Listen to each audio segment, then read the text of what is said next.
Hello guys, and here is Urban News episode number 36. I make these episodes weekly, so subscribe to the channel not to miss the future content. And before we start, as usual, I'd like to thank to all my amazing Patreon supporters.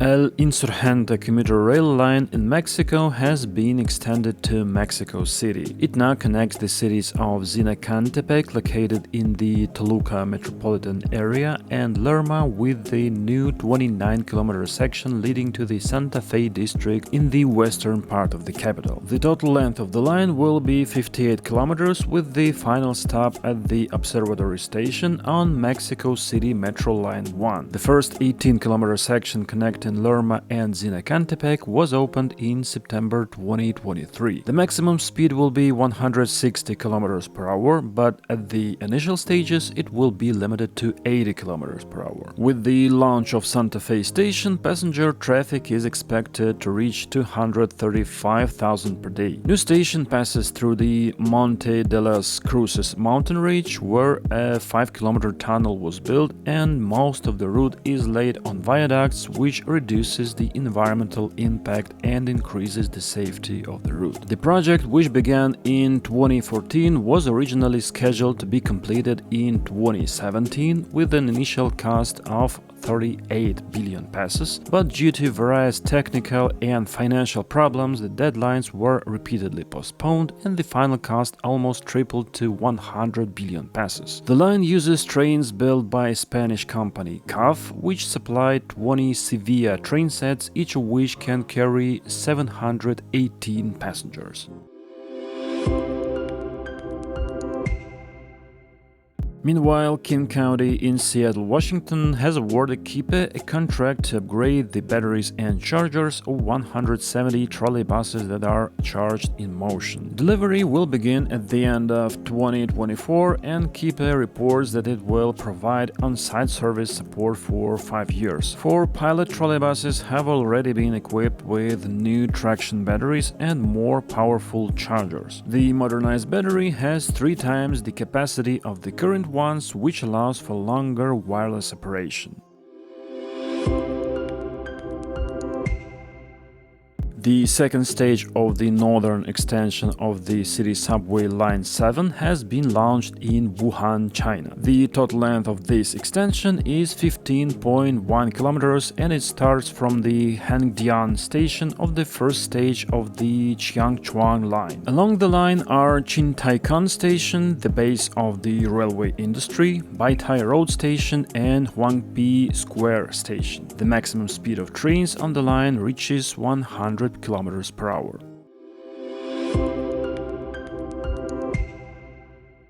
The Leipzig transport company LVB plans to upgrade the tracks, bus stops and overhead wires on Pfaffendorfer Straße next year. These works are aimed to improve traffic safety and the quality of life in the area.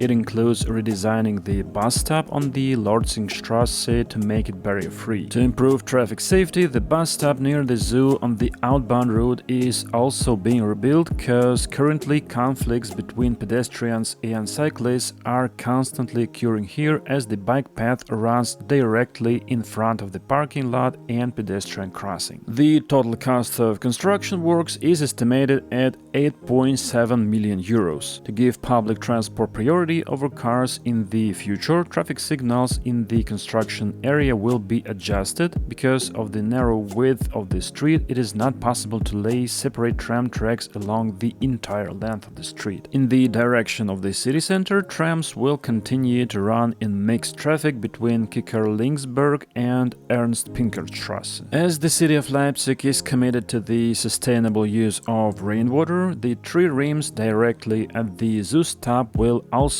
be enlarged as part of the construction work, and this will allow more water to be collected on the site. New benches will also be installed next to the trees to improve the quality of the visitor experience. So-called sidewalk noses are planned at the junctions and intersections. They will shorten the transition to the other side of the street for pedestrians and help them to have a better view. Sidewalks in the construction zone will be also repaired and high curbs will be lowered. Street lighting will be switched to LED lights with low energy consumption. Hyundai Rotem presented a hydrogen-powered tram at the InnoTrans exhibition. The trams generate electricity from a hydrogen cell and are also equipped with batteries that store extra energy and use it, for example, when starting or accelerating when more electricity is needed. The 5-section wagons can accommodate 305 passengers, can reach speeds up to 70 km per hour, and are expected to be able to travel 200 km on a single hydrogen refueling. The first batch of 34 such trams has been recently ordered by the city of Daejeon with a contract that will last until July 2028, and in addition to the vehicles also includes their maintenance. From October 1st, the bicycle parking on Seepesteinkade near Utrecht Central Station will be temporarily closed for a large-scale reconstruction. The parking lot is outdated and is currently being modernized. The renovation is expected to be completed in the fall of 2025, and until then, the city asked travelers to use other bicycle parking close to the central station. The works include redesigning the parking areas, installing new technical equipment, and increasing the stability of the parking facilities. These changes will make the bicycle parking more adaptable to the needs of modern travelers and the expected increase in bicycle use around the station. In general, this renovation is a part of a broader program to optimize the bicycle parking facilities around Utrecht Central Station, aimed to adapt them to the growing demand for bicycle parking in the station area.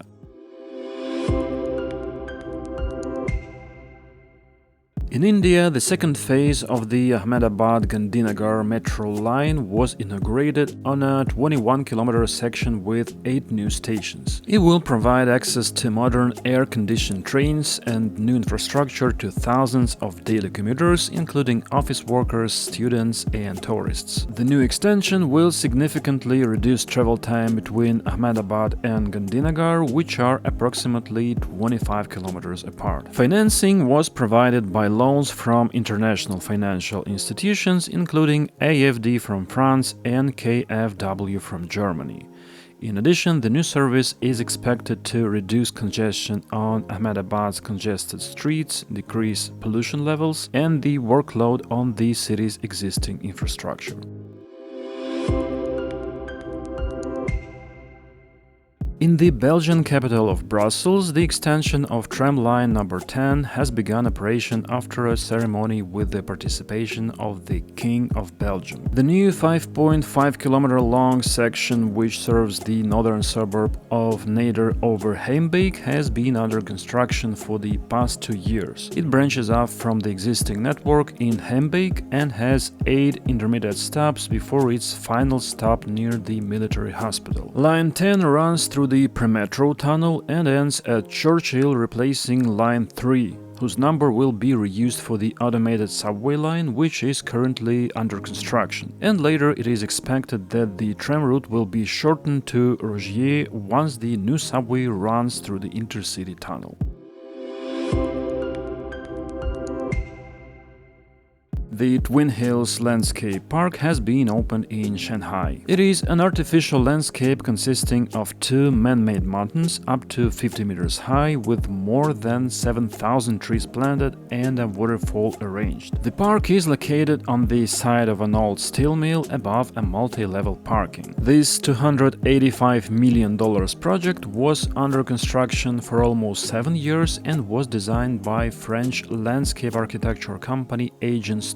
In the heart of park, between 2 hills, is the Shanghai Greenhouse, which includes 3 separate pavilions where visitors can explore different tropical zones from dry arid to shaded tropical gardens. And that was all the news for this week. So thanks for watching and see you next week.